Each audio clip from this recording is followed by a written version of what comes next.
Namun siapa sangka pelukan dan ciuman Fazita kepada keluarganya sebelum berangkat menunaikan umrah 23 Januari lalu rupanya menjadi kenangan terakhir buat mereka. Lebih menyentuh hati, anak bongsu daripada 4 lelaki itu sebelum ini pernah menyuarakan dia mendambakan untuk meninggal dunia di Madinah, Arab Saudi.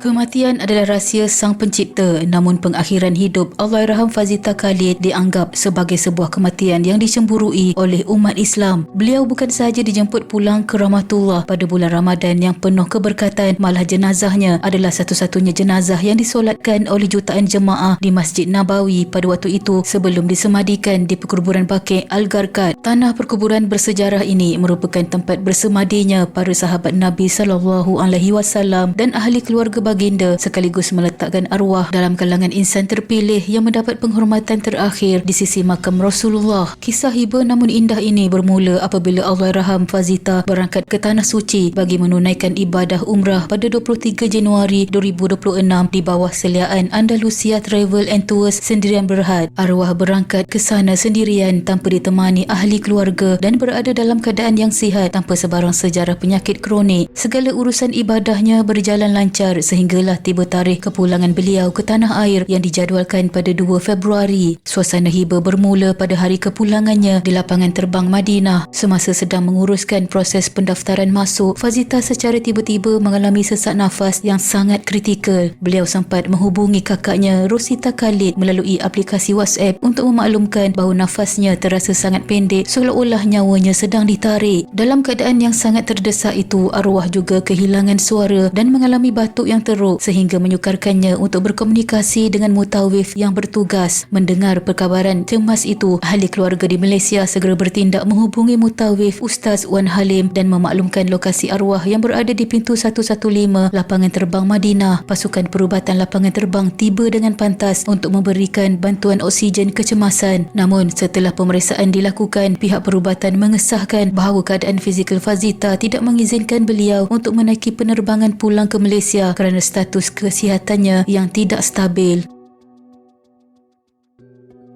Susulan kejadian tersebut, Allahyarham segera dikejarkan ke unit rawatan rapi ICU di Hospital Muwassat Madinah sebelum dipindahkan ke Hospital King Fahad. Diagnosis doktor mengesahkan bahawa beliau mengalami jangkitan paru-paru yang serius. Sepanjang hampir 3 minggu menerima rawatan, arwah terpaksa bergantung sepenuhnya kepada mesin ventilator dan alat bantuan hayat. Malah beliau turut melalui prosedur intubasi selama 12 hari. Walaupun dalam keadaan tidak mampu bercakap kerana menggunakan tiup pernafasan, arwah masih menunjukkan semangat untuk berkomunikasi. Malah panggilan video yang dilakukan bersama keluarga, Fazita dilihat masih mampu tersenyum dan memberi respons kepada ahli keluarga. Namun takdir menentukan segalanya apabila tahap kesihatannya mula merosot secara mendadak pada 18 Februari. Keadaan menjadi semakin kritikal apabila beliau dilaporkan mengalami muntah darah pada hari berikutnya dan pihak hospital memaklumkan kepada keluarga bahawa peluang untuk beliau pulih adalah sangat tipis. Setelah 20 hari berjuang, Allahyarham Fazita Khalid akhirnya menghembuskan nafas terakhir pada 22 Februari bersamaan 5 Ramadan jam 3.45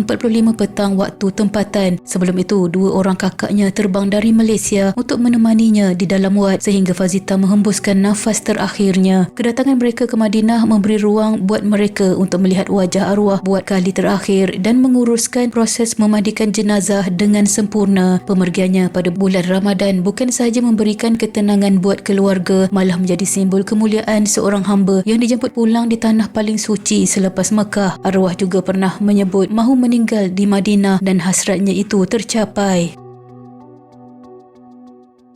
Kisah pembergian Allahyarham Fazita Khalid bukan sekadar berita duka biasa tetapi menjadi satu pengajaran tentang bagaimana kehidupan yang dipenuhi dengan ketaatan dalam diam mampu membawa kepada pengakhiran yang sangat dicemburui. Allahyarham yang meninggal dunia pada usia lingkungan 40-an dikenali oleh rakan dan masyarakat sebagai seorang wanita yang sangat lembut hati. Sepanjang hayatnya, beliau yang bekerja sebagai ejen hartanah membina reputasi bukan atas dasar material semata-mata tetapi juga melalui adab dan akhlak yang baik. Beliau disifati disifatkan sebagai seorang yang disenangi ramai, rendah diri dan sentiasa mengutamakan keselesaan orang lain melebihi kepentingan dirinya sendiri. Sikap dan tutur katanya sentiasa meninggalkan kesan yang positif kepada sesiapa sahaja yang mengenalinya. Detik hiba pemergian Allahyarham berlaku 2 hari sebelum beliau sepatutnya meraihkan ulang tahun kelahirannya, satu tempoh yang sangat menyentuh hati buat keluarga dan rakan-rakan terdekat. Walaupun bergelut dalam keadaan kritikal, ketenangan terpancar pada raut wajahnya sehinggalah beliau dijemput pulang ke rahmatullah. Apa yang menarik perhatian umum adalah bagaimana urusan jenazahnya dipermudahkan oleh Allah Subhanahu Wa Taala yang dipercayai oleh rakan baiknya Nurul Akmal sebagai cerminan kepada amalan-amalan rahsia yang dilakukan oleh Allahyarham secara istiqomah sepanjang hayatnya tanpa perlu menonjolkan diri di media sosial atau di mata khalayak. Di sebalik kematian yang dianggap luar biasa itu, tersimpan juga rahsia amalan harian yang menjadi benteng dan perhiasan peribadi Allahyarham. Antara amalan utama yang menjadi pegangan hidupnya ialah sifat pemurah dan suka bersedekah tanpa berkira. Beliau dikenali sebagai seorang yang gemar memudahkan urusan orang lain. Jika ada rakan atau pelanggan yang menghadapi kesulitan, beliau sering menjadi antara orang pertama yang menghulurkan bantuan tanpa mengharapkan sebarang balasan. Allahyarham juga sangat menjaga hubungan sesama manusia, hablum minan nas, dan mempunyai hati yang bersih. Sekiranya beliau merasakan telah mengguris perasaan sesiapa, beliau akan segera memohon maaf dengan rendah diri. Sifatnya yang suka melakukan kebaikan secara diam-diam menunjukkan keikhlasan yang mendalam dalam setiap amal jariahnya. Selain hubungan sesama manusia, hubungan Allahyarham dengan pencipta, hablum minallah, juga amat luar biasa bagi seorang insan biasa. Beliau merupakan seorang yang sangat menitik beratkan ibadah solat dan tidak pernah meninggalkan kewajipan tersebut walau dalam keadaan sesukar mana sekalipun. Beliau sentiasa berusaha mencari ruang dan waktu untuk bersujud kepada Allah, membuktikan bahawa kesibukan duniawi sebagai ejen hartanah bukanlah penghalang untuk mengutamakan kehidupan akhirat.